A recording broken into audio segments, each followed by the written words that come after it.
Psychic Matters with Théato, the top-ranked spirituality podcast.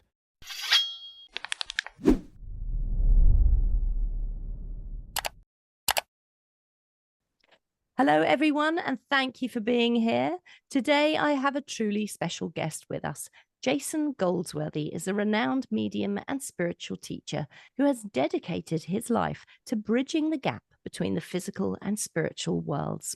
From a young age, Jason has sensed the presence of deceased loved ones around him, but it wasn't until the heartbreaking loss of his own brother that Jason fully embraced his spiritual gifts and began his journey as a medium. Jason's work is deeply inspiring, providing proof that life continues beyond death and guiding countless individuals on their spiritual paths. He has shared his talents through workshops and courses and mentorships, both in person and online, demonstrating with esteemed mediums such as Mavis Patilla, Paul Jacobs, and Kitty Wood, among many others. His passion has taken him to beautiful countries like Canada and England, Ireland, Finland, and Austria, touching lives and spreading his message of hope and spiritual growth. And Jason's journey is a testament to the unique gifts each of us possesses, waiting to be discovered and nurtured. Today, we are honored to have him share his experiences, insights, and wisdom with us. Jason, welcome to Psychic Matters. Thank you, Anne. It's lovely to be here. Thank you for having me on. Oh, bless you. It's really lovely that you've made time, Jason. I know you're incredibly busy out there in the world. Maybe we can start, Jason, by you telling us about the moment you realized you had these spiritual gifts and maybe how the loss of your beautiful brother played a pivotal role in that realization. Well, I mean, like you said in the introduction, in the beginning as a child, I was always very sensitive and I was always aware of the spirit world around me. Only my family, my mother, and they didn't really understand when I kept knocking on their door at 3 o'clock in the morning when we moved into this old house. And I said, there's all these people in my room queuing up by my bedside. In the beginning, my mother would come in and check the closet because they were all queuing up out of the closet towards my bedside. And I remember her saying one time, look, it's just a dream. It's just a dream. Let it go. It's just a dream. Put the pillow over your head and you won't see them anymore.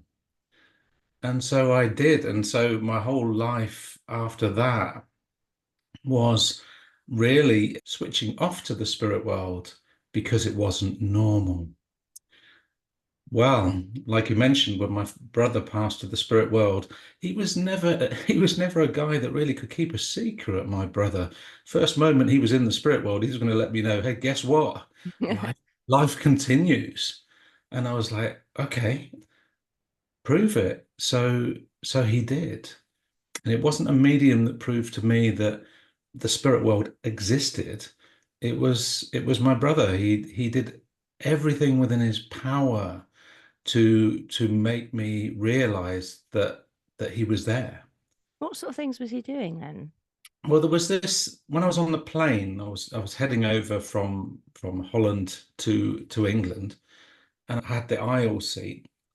And in this ear, all I was hearing was all this, like someone was whispering in my ear. And every time because I was falling asleep, I kept waking up, looking in the aisle, couldn't see anyone. And it kept happening, and I kept feeling I was being touched. And I thought, well, who's playing around with my seat? And someone was poking me in the side, and I kept looking at the guy behind me quite angrily, like saying, what's going on? But he wasn't. He was asleep. He wasn't moving. So all this was going on when I was just on my way there.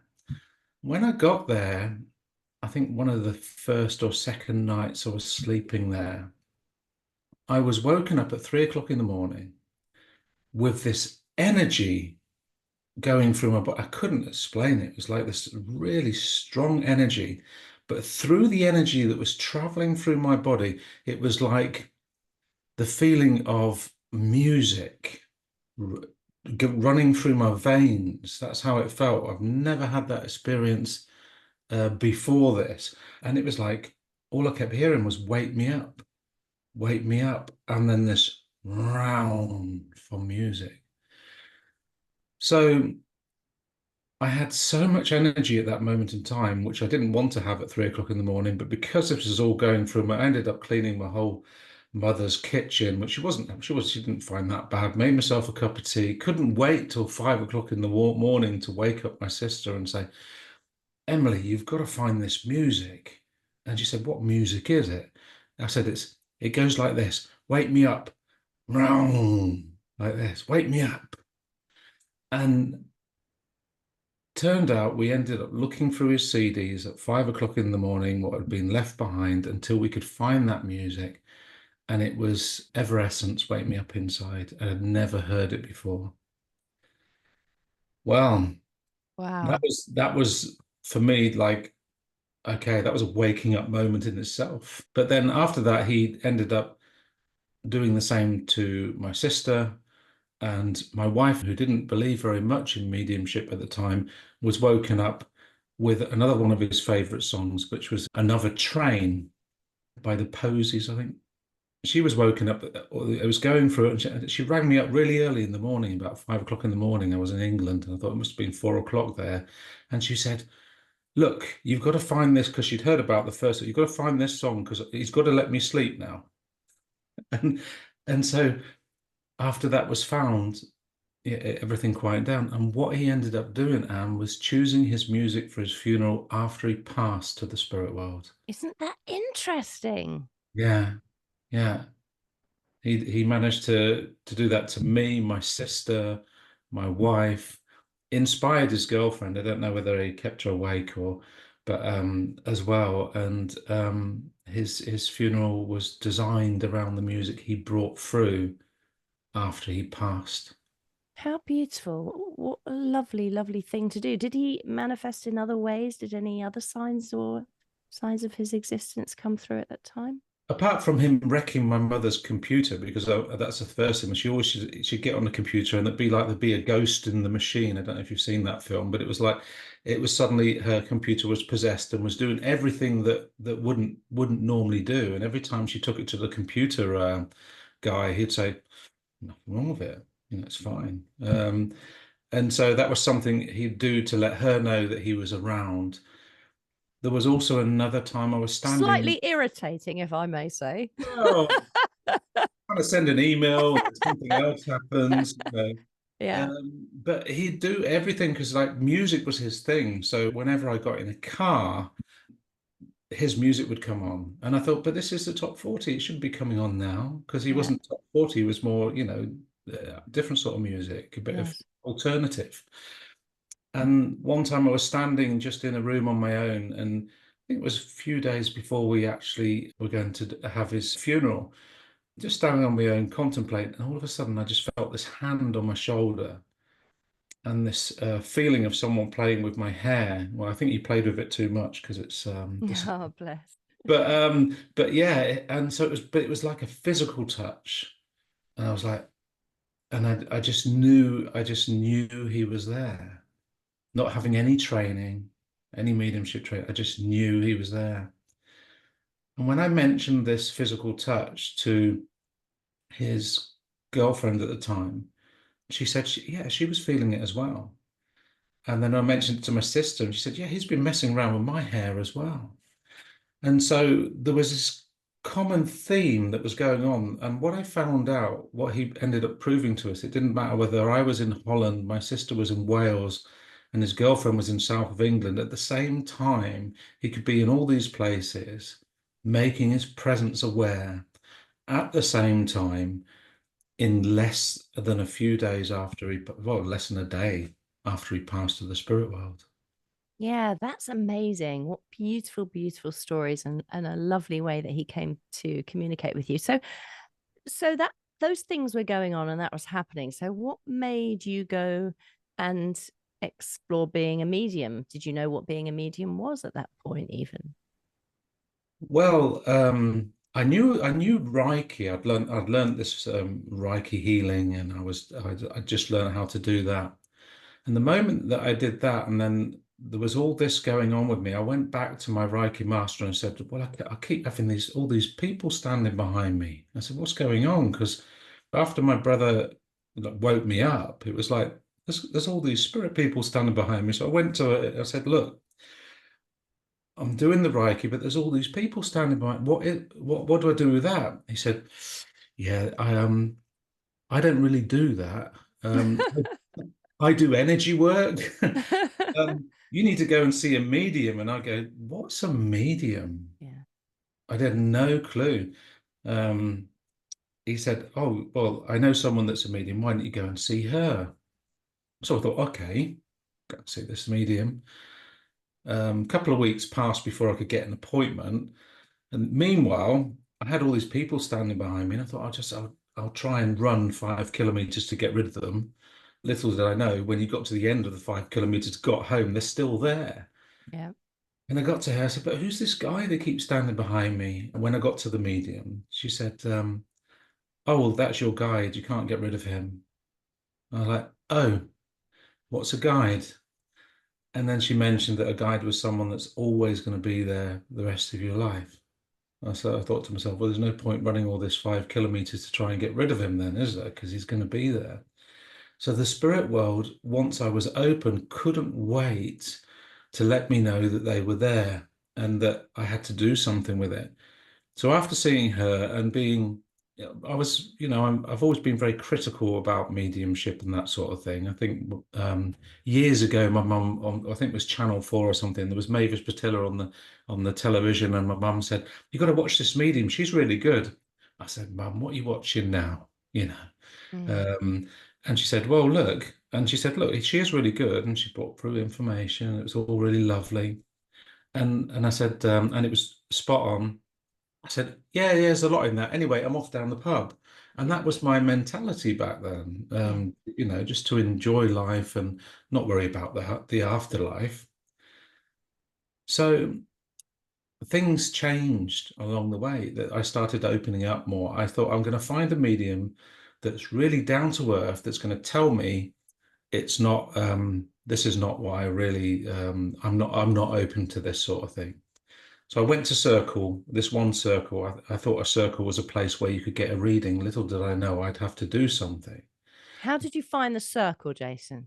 Well, I back then, I think we had like online chat rooms Yes, that's right. and there was spiritual chat rooms, and this one lady in this chat room, all of a sudden I was just spurting out stuff. I don't know, I thought it was me. But she said, "You're a medium." So I'm a what? She said, "You're a medium because the information you're given is spot on." And I was like, must have been psychic or something. And she said, "No, you need to come to this circle because you're a medium." So, okay, well, I'll come to the circle. So I went to that circle. And when I got to that circle, this really, I'll say, flashy guy, he was really, well known in Holland back then. He was like, "Oh, you're fantastic. You're a fantastic medium. Welcome to my circle. You're a brilliant medium." And I said, "Well, he keeps going on about this medium business. I don't know what a medium is." So I sat down in circle thinking, well, anyway, I'm going to get a reading. That's what I thought. And I sat there and he said, "Right, so what you got to do is I want you to sit opposite each other in pairs." So I sat opposite this lady and he said, "Right, Jason, I'd like you to go first." And I looked at him and I went, "Yeah, but what do I do?" "Oh, no, you're a fantastic medium. You can do all you need to do is just throw your energy up, connect to the light, and just say everything that comes out of your mouth." Okay, so I threw my energy up, what I thought I was doing, throwing my energy up. I thought I don't know what I was doing. And in the end, the lady was sitting opposite me and I was spurting out information about her life, her brother that had passed to the spirit world, information about him that I couldn't know. And it was really lovely information, apparently, only I had no clue what I was saying. And at the end, she was in tears and she said, "I just need to know, how do you do this?" And I looked at her, I said, "I don't know, I'm sorry." And she looked really puzzled. "How do you not know what you're doing?" So when I told this to this guy that was running the circle, he said, "Oh, but I told you you're a fantastic medium." And I thought, this is the last time I'm coming here. So I walked out the door. I never went back to that circle again. What a shame. Why did you think I'm not coming here? Because I was too skeptical. And I thought, No, he's telling me rubbish. He's making it too. So I went to find another medium that would tell me it straight. And I heard through reputation that if you go to Paul Jacobs for reading, he won't tell you to continue down this pathway. So that's who I need. I need that medium. So I traveled to Hanover, went to Paul Jacobs to have a reading. Very shortly, he said, well, I'd say that you'd have a talent and you could take it forward and work on that talent. He said you might find it a bit strange, but you could take it forward and work on this talent. And I thought he really brought it in a really short, down to earth sort of way. And I said, oh, I said, where can I learn this? And he said, well, there's the Arthur Findlay College, and there's Jose Goschalk in Holland. So I thought I'd check out the Arthur Findlay College. So I ended up going to the Arthur Findlay College to check it out. And Paul was there that week. And I didn't really go for him or any other tutor. I just went there because I thought, I've got to be here to find out what is going on with me. And within me, I had this sort of like feeling of, okay, I've got all this stuff that I know, but I don't know how I know, and I don't know how it works. And I was really looking for really good information that would tell me what's going on and what am I and who am I? I just thought it was a bit strange, you know. So ended up in the Arthur Findlay College, and I thought, right, so I signed myself down for the beginners because that's how I felt. And before I knew it, I was put in the intermediate group. And I asked her, well, what's happened? I thought I was going in the beginners, and what I was told was that the mediumship was just under my skin. It just needed to be coached out. And so I remember it well. I was in the group with Janet Parker, and she said, Jason, can you just get me that whiteboard and put it here on the stage? And I said, yeah, sure, Janet, no problem. So I got that whiteboard, put it on the stage. While you're here, get us a link. Oh, they always do that at the AFC. And I was like, yeah, but I've only get a link for somebody here. Yeah. I said I've only done a one-to-one thing. Yeah, well, it works the same way. You know how to connect to spirit, and you just do what you normally do. So I got information, and it just flew out. I mean, it was like loads of information, and nobody could take it. So I looked at Janet and I said, see, I told you, I knew it. I found out I'm rubbish. I'm no good to the spirit world. I'm no good for anybody, and done. And she said, no, Jason, stop right there.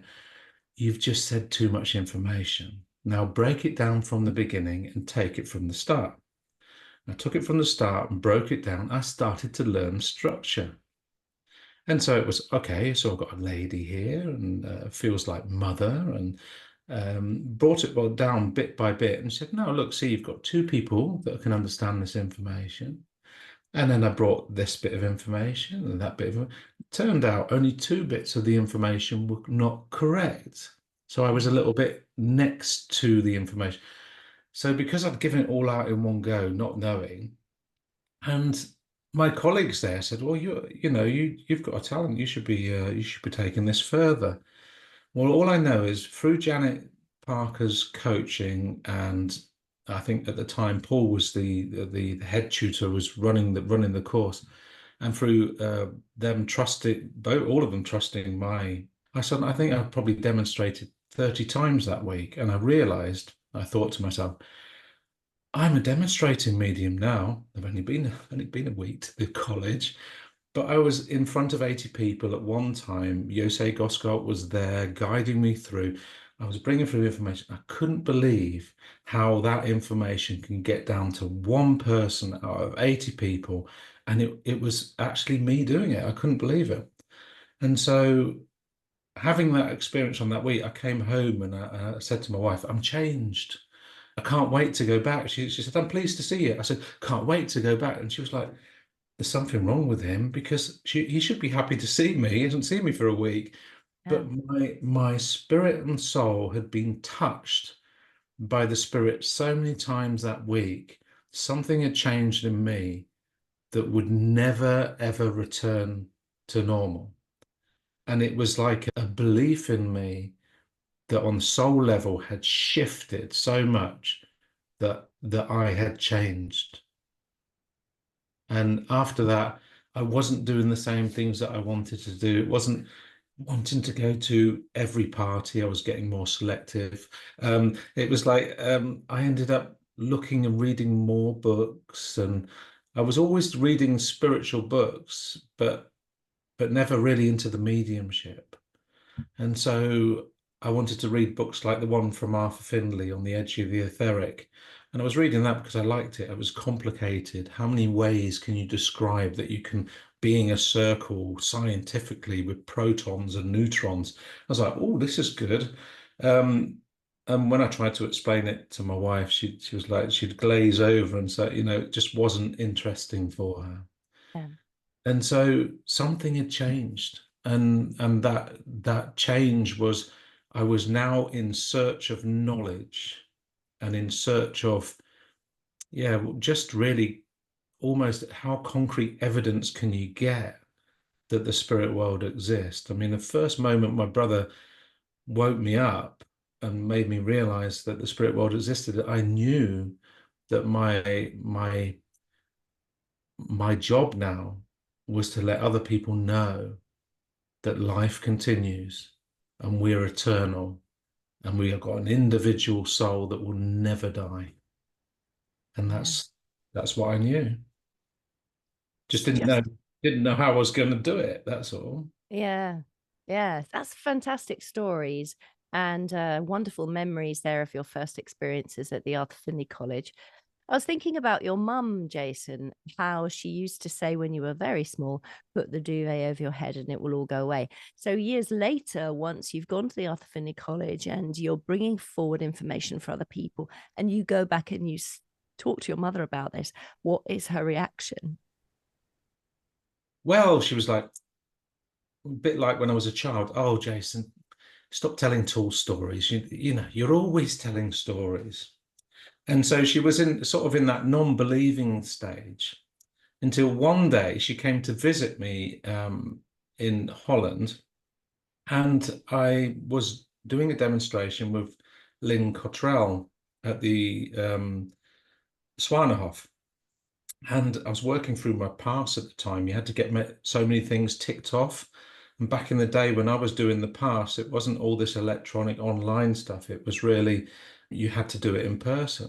This is, sorry, you've mentioned a couple of things there before you go on with the story, because people listening won't understand what you're talking about. So maybe I'll explain what the Zwanenhof is and the pass as well as you go along, so people can keep up with us. So the Zwanenhof was a lovely monastery place where they held, like the Arthur Findlay, many courses on spirituality, mediumship. And so there were tutors from the Arthur Findlay coming there, and it was being organized for them to come. And which country was it in? In Holland. In Holland. And so it was really very similar to the Arthur Findlay College, how it was set up and being ran, and there was a Paul Jacobs there. And but Lynn Cottrell was there this time, and she was doing spirit art, and I was doing the demonstrating part of the spirit art. Thought, oh, this is new, but never done it before. And it was amazing because I'd been watching I was watching information about cars and off-road car driving and racing, which I don't normally watch. And it was 2 days before the demonstration, and there's something about the special technique that you use when you're doing it. So when I got to demonstrate, Lynn was drawing this young gentleman that had passed the spirit world, and my mum was there watching. And I was saying, well, there's this young gentleman here, and explained his character, what he is, and how he loved life, and then Lynn mentioned something like, now we need to know how he passed. And I said, he passed with a car accident. There was only one person who could understand it. And I said, I know that he had 2 cars. And he said, what do you mean? He had one car that he would drive on the road, but he had another car that he had off-road. And he could do this special technique to go around corners, and he was very good at his off-drive. And I'm seeing many cups that he would have, and all this information was coming through, and it was all correct. And I was, again, as usual, so thrown back by how is this amazing that the spirit world can bring this information, Because whenever it's a really good demonstration or a really good evidence is coming through and life is really being proved to continue, I get really excited that the spirit world are doing this. And I never really look at myself. And it was after that time that my mum looked at me very proudly and said, "You're very good at what you do, aren't you?" And she acknowledged for the first time that the spirit world certainly do bring through information that is correct. Yeah. That's quite mighty, isn't it? Yeah. And a very pivotal moment, I think. I had a similar pivotal moment, but my mother was 89 years old, Jason, before she asked me what I did. And when she finally asked me, it was a pivotal moment. I was like, oh, she's finally sort of accepting this is what I do. Although she did follow it up and let herself down by saying, oh, I think I'll continue to tell people you're a secretary. 'Tis easier. But that acceptance from your mother must have been very, a pivotal moment. Yeah. Oh, it was. And it was so good that I had the opportunity to do that for her, for my pass. And the pass back then is really for the SNU, where you're working towards an award that basically is working towards a certificate in your mediumship, so that you can be like tested on your demonstration mediumship or tested on your speaking. That's And right. so, And I'll just explain as well. The SNU is the Spiritualist National Union, and PAS, PAS, stands for Platform Accreditation Scheme. I'll just pop that in there, Jason. well done. Yes. Thank you. So that was one of the things I was doing at the time, which took me years because I wasn't into the online thing, and I don't think the online was really that far developed as it is today. I No, mean, that's right. like today we're just looking at each other through computer screens. Back then I had to dial up into through the phone bleepy thing that I could make myself a cup of tea and a sandwich, and then it might be connected, and I'd have Google, and then you type something in for search, and you eat your sandwich, you drink your cup of tea, and by the time you finished you've got a web page. That's what it was like back then, wasn't it? It was, yeah, Yeah. it was. So you were doing your platform accreditation scheme, and it took you a while, but you attained that in the end, and that's a big thing to attain the platform accreditation scheme. It's no mean feat. You have to do, well, when I did mine, it was 25 demonstrations of mediumship in spiritualist churches around the UK. I'm Yeah. not sure how it was for you, because interestingly, you live in a completely different country. Where you in Germany? Yes. Yeah, so Yes. I don't know how that worked for you. What I mean by that is the availability of spiritualist churches in Germany compared to the UK. I don't know, how was that? Well, there weren't any, which was great. So what I had to do is get in contact with head office and mention how I'm doing things. And I kept traveling to the Arthur Findlay College to get my book signed off whenever I was demonstrating or whenever I was doing things in a spiritualist church. So I'd come over to England and do a spiritualist church and let that get signed off. Or there was only one spiritualist church in Holland that I could do, and so I got them to sign it off. And the Swanenhof, the reason I was there as well was to get my book signed off for demonstrating or speaking. And so I had to travel a lot to get my 25 demonstrating moments and speaking moments. And that's what I did. I wanted to do it in real life, in person, because I thought, well, if I was gonna do it online, it wasn't very good online, and I didn't like the idea of doing it online. I wanted to do things in person. So that's what I did. I think I went to the Arthur Findlay College, I think 3 times in a year, one time, to get things signed off. Yeah, I mean, it's a lot of expense and it's an awful lot of effort. And of course, you've got a young family, so it's time away from them as well. I think if anybody's listening to this, I just want to say that it is a lot better now, and that we do now have, since for quite a long time, but certainly much improved since COVID, the Spiritualist National Union International, the SNUI, and they do fantastic online courses for anybody who does want to learn. And they do a PAS, Platform Accreditation Scheme PASI, for those that want to study online. And actually, it's great now that the internet works well. So. It is, and actually, I'm teaching myself. I teach on the SNUI teaching at the moment a course, Boost Your Confidence. So everyone needs a boost in their confidence within their mediumship. So the platform has certainly changed over the years, like dramatically. Yeah. Oh, that's great. And now you're a teacher there. That's fabulous. Yeah. Well done, you. So, Jason, I know also you haven't been very well. Obviously, you're very well now today, but over the recent months, you've had some challenges, let's say, and struggles with your health, which has had an impact on your mediumship. And I know that we were going to talk about that. So, I'll lead us in, Jason. Well, I've been having some problems, I think, since last year, about September last year, where I was feeling dizzy spells and not really feeling myself, and kept going backwards and forwards to the doctor to say there's something wrong, and they couldn't find anything. Health check was fine. In November, I started developing tinnitus, and I couldn't sleep and needed sleeping tablets, and there was things changing with my health rapidly, and I just didn't know what was going on. Kept going back to the doctor and getting the sleeping tablets and tablets to help me with the dizziness. And then at the end of December, I had this, all of a sudden I felt really dizzy, and I got my colleague to measure my blood pressure when I was at work, because I work as like in nursing, so I'm working in nursing. And my colleague took my blood pressure, and it was 185 over 105 or something like that. And I thought, oh, that's not right. And I'd been measuring the patient's blood pressure that day. I said, theirs is better than mine, and they're 85. So I wasn't feeling good. I went to the doctor, and they checked me out, and they decided to plan in within a couple of weeks that I'd have this 24-hour blood pressure test, and then they could get me on medication.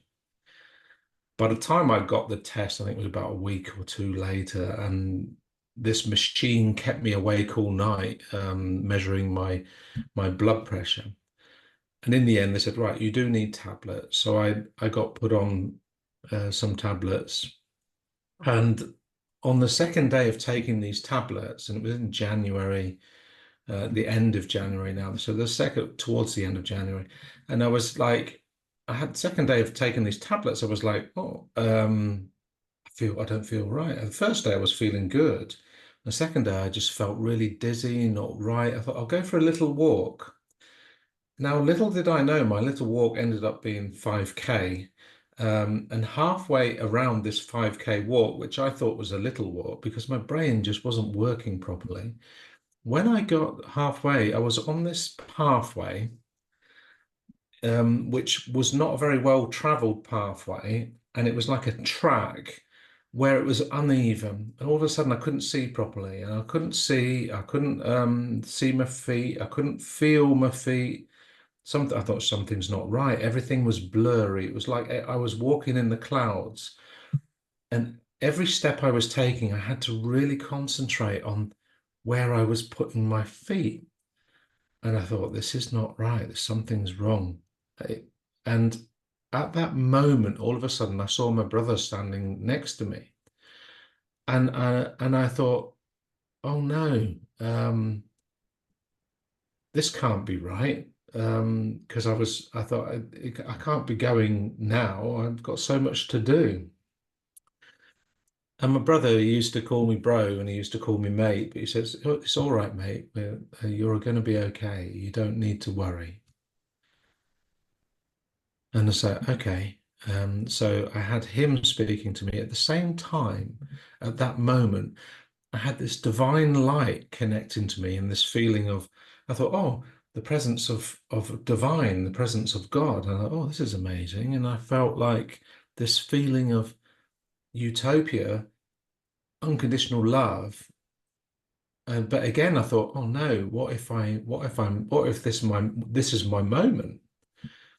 And these things flashed. I said, no, I've got so much to do. I need to be the father. I need to be the husband. I was thinking about my family, and I was thinking about the things that I said that I would do that I never did, and the people that I wanted to inspire in this lifetime, and the writing of a book, and all these things that popped in my head. I said, I'm not finished.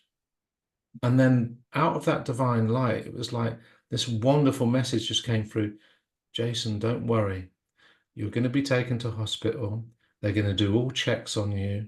They're going to check everything, and you'll find out they will find nothing. You will end up on tablets, but you will be fine. And so in that flash, and this was all happening, I think, within 5 seconds, I'm hearing the conversation from my brother, I'm hearing this divine. And at the same time, my higher consciousness, which is because myself, I was feeling the panic inside of me. And then my higher consciousness, the nurse higher consciousness of me was saying, Jason, just breathe gently, take one step at a time. And it was my higher consciousness was coaching me to take one step at a time at the same time. And so it was I'd never had an experience like this before, where I'd been in touch with the divine, the spirit world, and my higher consciousness at the same time. The unconditional love didn't leave me, kept supporting me the whole way. I felt the love from the spirit world, and I felt myself being coached the whole way. I walked that pathway, which was 2.5 km back to home, walked in the front door, didn't say a word to my wife, walked to the telephone, picked up the telephone, and I rang the doctor to complain about the tablets. And so when I got the doctor on the line, the doctor said, what are you experiencing? I'm experiencing this, and I'm experiencing that, and this is going on. These tablets are no good. They're certainly not good. He said, it's not the tablets, you need an ambulance now. And so my wife was cooking at the time, and I said, oh, we need to go to the hospital. And I had the doctor on the line. What? I said, oh, speak to the doctor. So I gave her the doctor, and the doctor said he needs to go to hospital now. He needs an ambulance. So she stopped cooking. She said, right, that's it. We're off. So we're with the car straight to hospital, got there, and the receptionist was really irritable at the time, was like, oh, well, whatever gives you the idea he's having a TIA? I mean, who gave you that idea? And she said, the doctor, he's faxing you, because in Germany, they work with faxes still. Wow. Right. Yeah, it's like, no, there's a fax coming. And when she checked the fax machine, she suddenly became quiet and said, okay, he doesn't need to wait in the waiting room, so take him straight through. And then I was sitting outside this room, realizing that my body was shutting down, because I felt this feeling of my vision changing. I was looking at the wall. There was a door there that they were going to take me in and examine me. And I just felt I was going again. The panic was arising within me, but I'm feeling this unconditional love, and I'm feeling my higher self saying, it's okay. You just breathe. Keep calm. If you keep calm, you won't go into shock. And so, okay, so I was breathing, keeping calm, staring at front.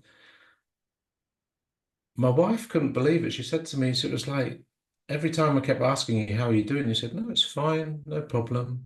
I was calm the whole time through all the procedures and all the scans they did on me, and probes, and they put electrons on my brain to measure my brain waves. And I was going, no, they better not find something abnormal, because I'm a medium. So I was like, Jason, just think about normal things. Don't think about mediumship. Now, flashback to the Arthur Findlay College, I was on the science week, and they had probes on our brains, and they were getting us to do mediumship. And I was going, I hope they find something that's not normal, and then we can prove that the spirit world exists. So it was really a double moment at that moment. And so I'm there in hospital going, no, just breathe, stay normal. And so with all these tests, just like the divine said, they did all the tests. I had to stay in there in a week.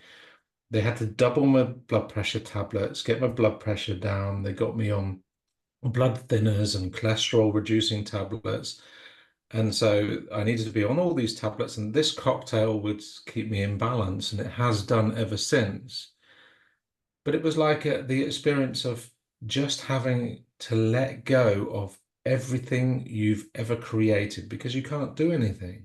So you need to let go of your work, you need to let go of relationships, you need to let go of contacting people, you need to let go of your spiritual work. And I never knew, would I be able to do my mediumship again, or how would that be? And will I ever be able to do it? And will it work again? And because in those moments, I was just within inside of my body, and my body was basically, when I was lying down on the bed, when they were trying to get me adapted to these tablets, I had blood pressure of 200 over 120, and the bells were going off in the ICU, in the intensive care unit, and my wife's going, "Oh, the bells are going off." So just don't look at them. It's all right. It's going to be fine. And so again, I was calm, but within that, I just felt that I was held and guided through the whole process, and through every single test I've had. To my frustration, it came back, we haven't found anything, and it was all good. And all the scans came back clear.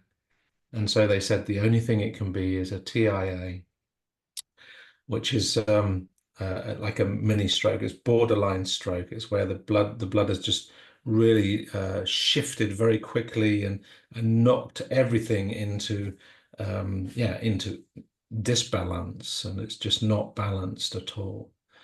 And yet I had to learn to walk again because I was too dizzy. I was leaning to one side. I was lopsided. Had to find the words again. And through therapy and physiotherapy, I managed to walk, because I was walking with one foot out and one foot forwards, and I didn't know I was doing it. So I had to have physiotherapy to connect my brain back to my feet, which worked. And now I'm having echo therapy, which is the Dutch name for occupational therapy. And occupational therapy is for the concentration and memory. And I've noticed it's been coming back. And so, yeah, that was my experience, where I realized that our consciousness, or our possibility of consciousness, we can connect not only to our higher selves, but to the spirit world and the divine at the same time, and yet be within your body, going through your humanness at the same time. So it was very much a duality of realizing that your physical body is very temporary, and yet your spirit and soul is indestructible and is always in communication.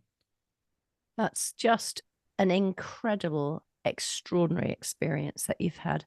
And of course, it affected you for quite some time, as you say, physically trying to recover from that with your therapy to help you walk, and your cognition and things like that. And up to this moment this morning where we're talking on this lovely sunny morning, how is all of that? Are you 100%, would you say? Are you still struggling a little?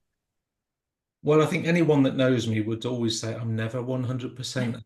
But physically, I feel that my body is a lot more. I've got a lot more things under control. My blood pressure is good, so I'm feeling good. The only thing that needs to be worked on is still the concentration and the memory, which is amazing, really, because I have been doing my mediumship and practicing and teaching, and I found that since it's happened, my sensitivity has just really, it's like it's full blown. So I tend to pick up a lot more and be a lot more open, even more open-minded to the spirit world and what they're bringing through. And so the sensitivity is increased tremendously, where I had to find, how can I do this, just deal with life with a lot of people or things like that. So I really had to find my way again. But within my mediumship, there has been a change where the presence of spirit comes through so much stronger through me than it did before. There's less of the mind there getting in the way. It was like a shift that's happened within the mediumship, which I thought wouldn't be. I had this fear that maybe it won't be the same, but it isn't the same in a lot of ways, but it's certainly become a lot more flow within the mediumship, where it's more the presence with the evidence, but the presence as well. Would you say, Jason, we're taught as mediums to surrender to that which the spirit world want to pass through us for our recipient? And it's always about surrendering to the experience. And now that you've had this physical experience in this world, your ability to surrender to and accept and embrace the spirit world has increased because of your experience of having this 4-dimensional, I'm here in the physical, my higher consciousness is instructing me, the spirit world are here, my guide is here, my brother is here. It's like all these different consciousnesses supporting you. So would you say, what's my question? Would you say, therefore, that it's something to do with that, and that our human being just gets in the way all the time of our mediumship? So the more we can surrender, the better? Absolutely. I believe that the more that you can surrender, the better you're going to be as a medium. And it's really your conscious mind's the only thing, when you get the information wrong as a medium, it's normally the conscious mind that's getting in the way, trying to work it out. When really, when your conscious mind is not involved and you're not having to work it out, it just becomes a flow of information, which is correct as it is. So the conscious mind could certainly mess it up for us. And it used to do that when I was learning as a student, going through mediumship. I was like, oh, I've got to get pictures. I've got to get pictures. I've got to get pictures. So I managed to get fantastic evidence through my pictures. So I was like focused on getting these pictures right. And I used to get some really fantastic evidence, but I just couldn't do anything with it, because I'd be like, oh, he had a boat and he loved walking and he loved adventures. And I can see that he had a house and his house looked like this and he had this. But I became, as a medium, I became this fax machine of information. And yet there was no presence. There wasn't, the power was there, but it was very distant, because all I was concentrating on was the pictures, which were very sharp and very correct. But then through my evolving in my mediumship and changing, it's become more the mix of the two. Yeah. But I found with the pictures, I used to get confused trying to work out, what does the picture mean? Instead of, when receiving the picture, just saying, well, I'm seeing this. And then with the presence, you're feeling the story behind it. So it was like a marriage of the two, presence and evidence and pictures and however the information's coming through. I found it's changed over the years. Just when you're speaking there, I can just feel into the softness of the letting go of the human being and just softly going into that beautiful light altered state that seems to be, and staying there and not panicking if something isn't your recipient isn't quite understanding the information, and just breathing and waiting for it to arrive instead of trying to be forward pushing. Oh, I must try and get this information. Let me see if I can work this out for you. Yeah. So it's like, well, you're saying no to me, but just remember that I've said that, and I'll just continue. Yes, that's right. And you just continue. And then all of a sudden they'll be like, oh, now I remember what that means. Yes. Yeah, that's right. And it's so nice that, because we forget, I think, when we're working with our conscious mind in combination with the mediumship, we're trying to get it all right. We're trying to put it in a box, and we're trying to analyze it and bring meaning to it, and maybe, package it a little bit. And so the conscious mind wants to do this. And also, our conscious mind wants to help people, so obviously it wants to be of help. And so it tends to, if we get stuck in the conscious mind too much, it moves us away from the essence of the spirit communicator. It moves us away from that spark of essence of the communicator, so that presence. And so going back and releasing the conscious mind and expectations of I have to have it all worked out. It's very good to be the medium that hasn't got a clue what the message means, but yet the recipient knows exactly what it means. And quite often we don't get to know, do we? We don't get that feedback. We just have to give what's said in the moment and forget about it and not try to, oh, I wonder if we were good enough. I wonder if this was right. And I think the most powerful readings that I've given recently have been, as you touched on so clearly, when the presence of spirit is felt by the recipient, not necessarily what they say or the memories that they bring, but when you can really feel them in the space with us. Yes, yeah, absolutely. Yeah. Yeah, it's beautiful.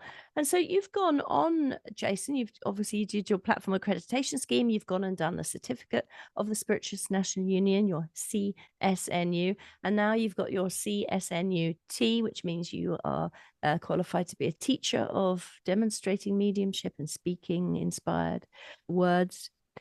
What's next for you, Jason, going forward? Where do you want to go, and where do you see your path? You talked about the road less traveled that you were literally on, that track.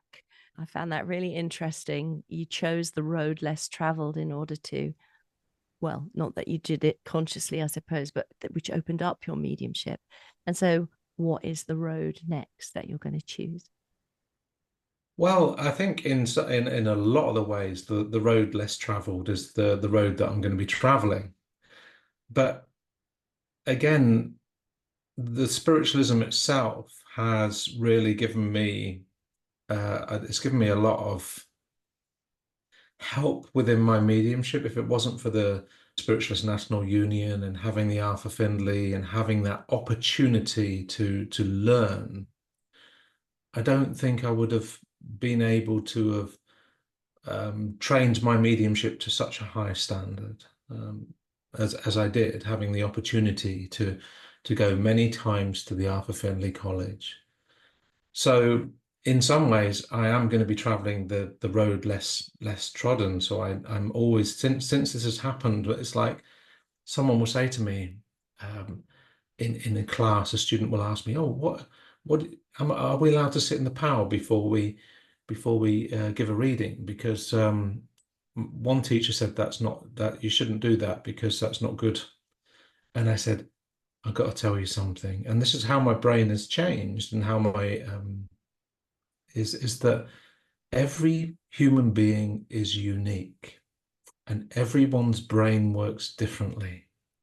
And so I said to the student, look, if sitting in the power works for you, then you're that person that has that sort of brain type where the power will help you relax and empower you, and you'll give a better reading. But somebody else, and they said, but why did that teacher say that? And I said, well, because teachers can only teach from their own perspective.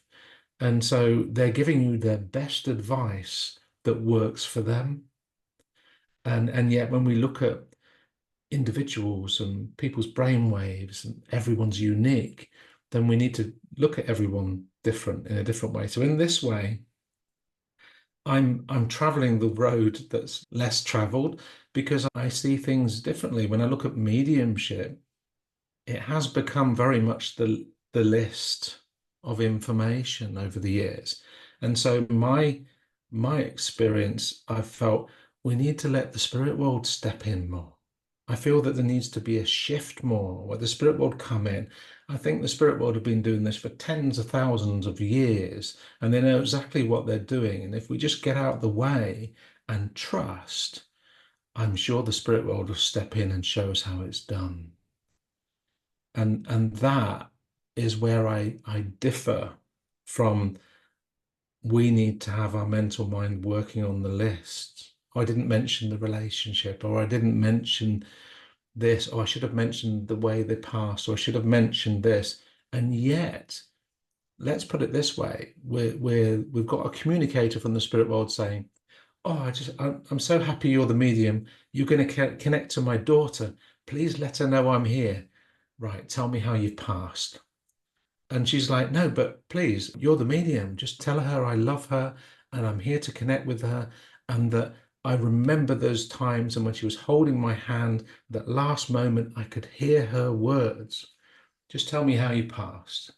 And so the conscious mind is asking questions to the spirit world to get information, so that our concept of mediumship is we're getting the list correct. And yet, when you release to the spirit world and they will bring through the information that's needed so that their daughter or loved one can recognize them.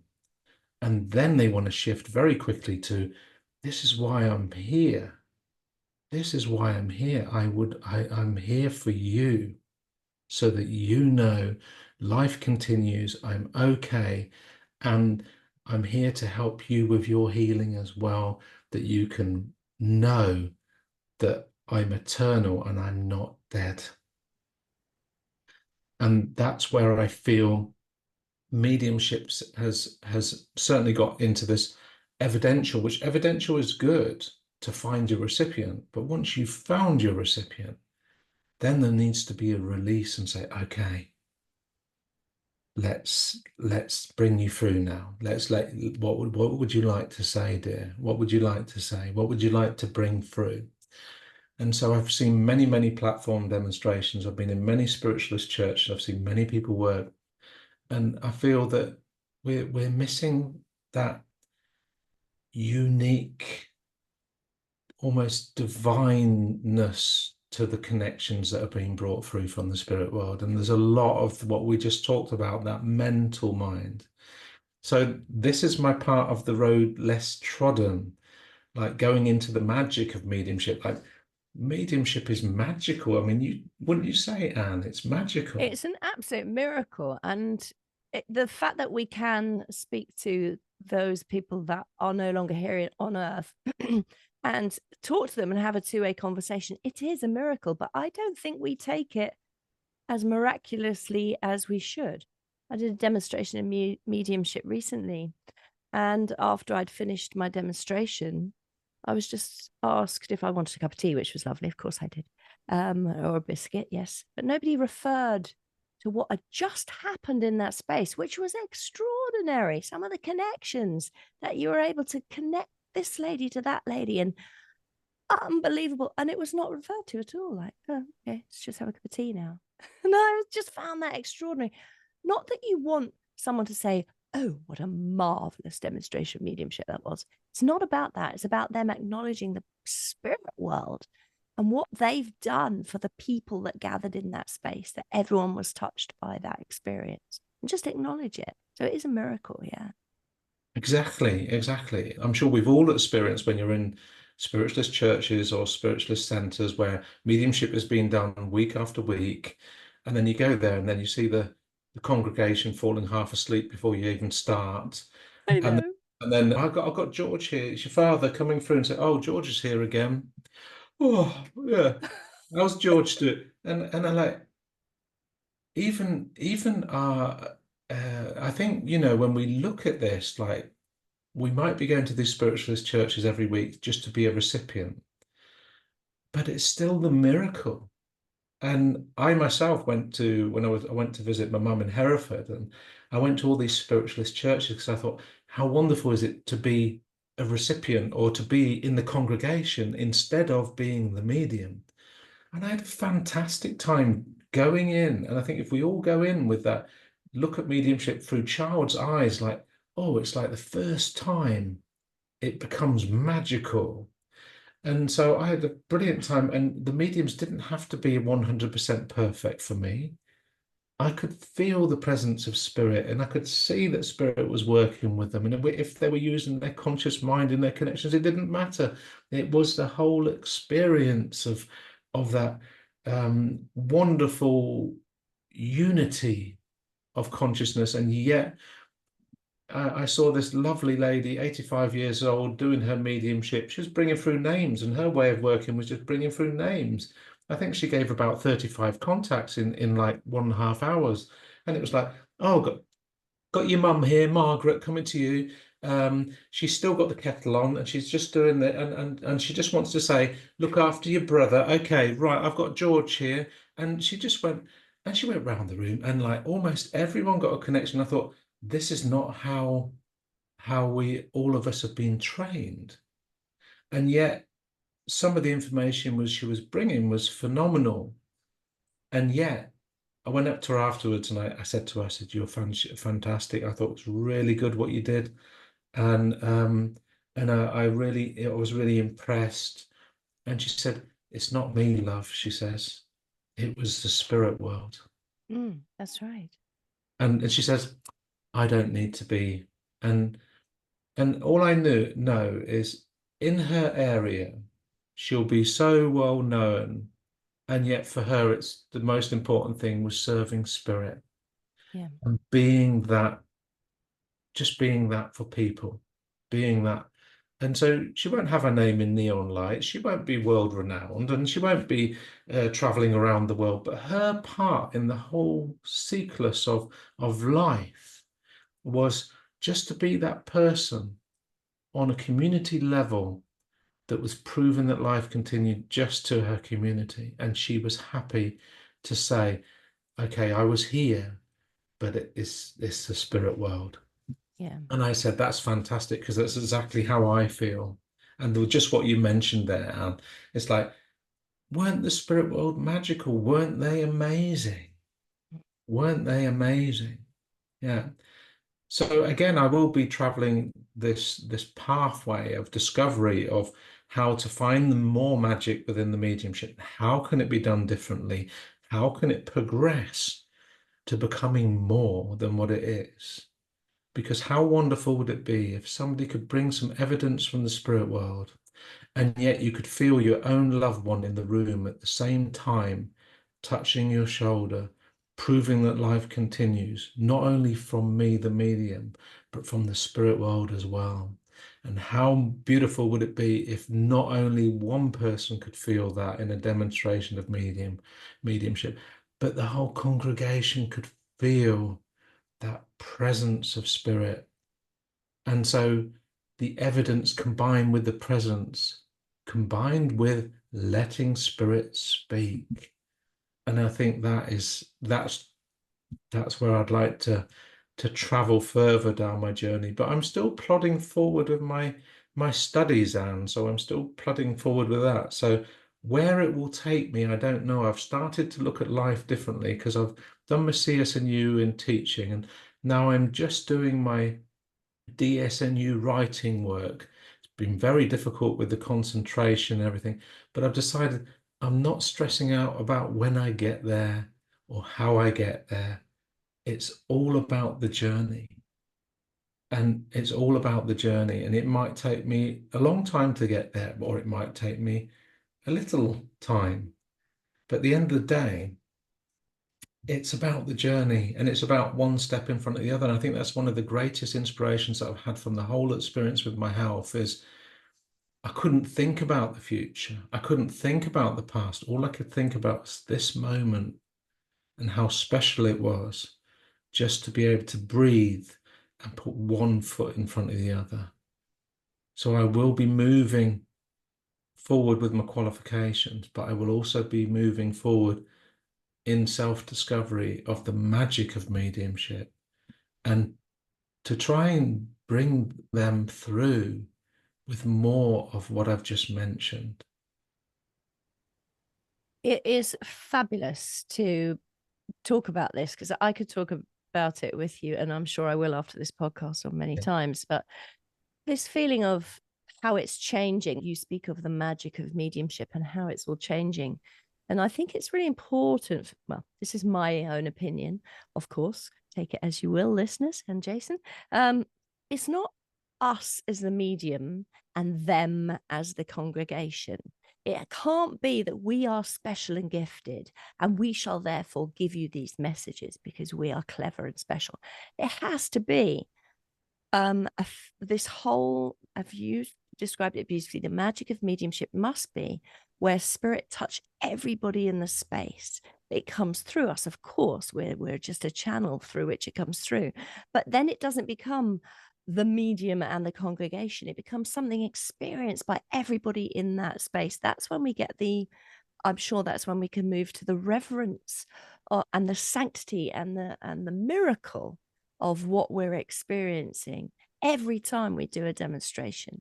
So it is getting away from chattering out the facts and the evidence, and they did this for a job and their personality was this and this is how they passed, this was the passing environment. Getting away from all of that and feeling spirit in the room and trying to touch, well, not trying to touch, allowing spirit to be present in everybody's heart and minds. And I love this. I think there's plenty of space for discussion around it if we only had time. Absolutely, there is plenty, but this is like the evolution of mediumship itself, and when we can release to what the spirit world want to bring through, and let them bring their magic, and if we're open to it, I'm sure it will open up to all of us. I'm sure it will, and we'll be moving away from just the evidence. Obviously, evidence is needed to prove, because at the end of the day, when I first went to see a medium, I needed evidence. I was an evidence junkie at one time, and I think most people are. So, oh, I need the evidence, because I wanted it to be proved to me, to my mental mind. But what the spirit world wanted to say was completely different. And I think when you're in a congregation and you're, like you said, that magic of being with the medium, being with spirit, and we can all feel it and hear the evidence, and yet the atmosphere grows and we can feel the presence of spirit, that magic can happen for all of us, not just the recipient, not just the spirit world or the medium, but everybody. And yeah, it's like those droplets of inspiration that spirit world can bring us, because in a message for one person, there can be so much that might be just what you need to hear if you're open to it. So many messages are really enriched with more. Or even when we talk about the speaking, when our guides can come forward, or divine inspiration can come forward and speak, where everybody can be touched on a soul level and changed in a moment, in a flash, the magic of it. It's amazing. Yeah, it is amazing, a miracle. So, Jason, if people want to come to you for some private coaching, do you offer that? Well, I know that you offer private coaching, mentorships, courses and classes. Tell us a little bit about your website, where people can find you, and the types of things that you're offering. So my website is jasongoldsworthy.com. And if you look that, you'll find it. The things I offer this year are a lot less than I've offered years before. I mean, because of my health, I need to keep my energy levels. So there will be the private one-to-ones and the mentoring if people need it. And people can find me on the SNUI, where I will be teaching there. And now and again, I'm going to be putting on these weekends where I'll be doing personalized weekends to help people shift in a whole weekend.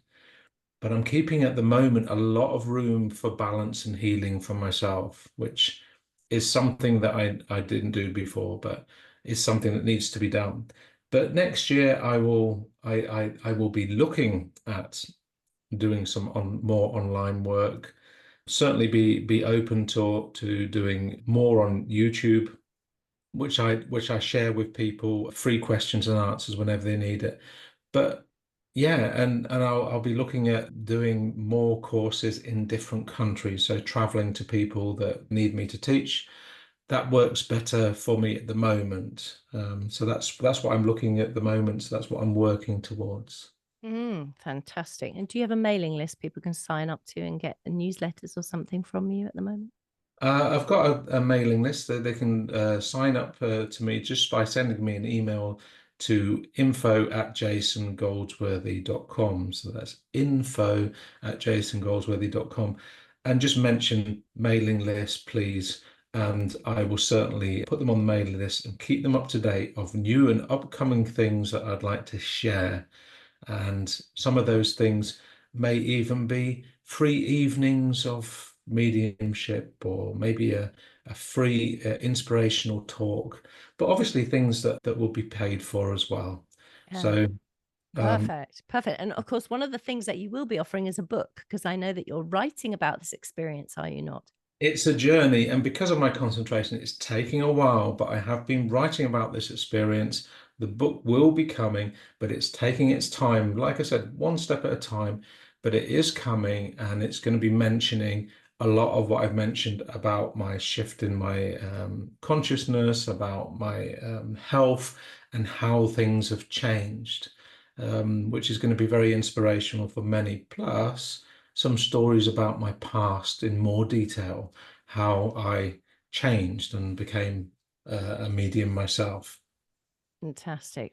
Can't wait to read that. But of course, that's still unfolding for you at the moment and still being written, isn't it? So, Yes. and we have the pleasure of demonstrating next to each other, I think, on the Mediumship Hour one Tuesday evening. So I'll looking forward to that. I can't remember what the date is, but I think it's later this year.